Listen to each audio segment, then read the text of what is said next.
chìm riệp su bóng bồn nè đồn đầm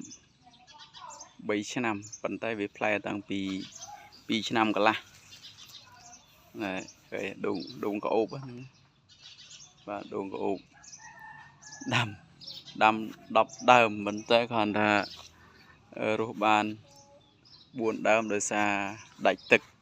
កន្លែងនេះងាប់អស់ជួននេះខ្ញុំអត់បាននៅនេះខ្ញុំដាំនៅកំពង់ស្ពឺបាទ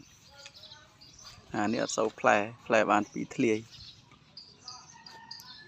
ហើយបាទនេះបានផ្លែច្រើនអូហើយមួយដើមបែបចង់ 10 ធ្លាយដែរមិនដល់ 10 ទេខ្ទង់ 5 6 ធ្លាយដូងក្រអូបប៉ិនខ្ញុំវាយទុកពូជខ្លះទុកពូជដាំខ្លួនឯងទៀតព្រោះទិញគេក្នុងមួយដើម 12000 ខ្ញុំទៅទិញដល់ចំការគេ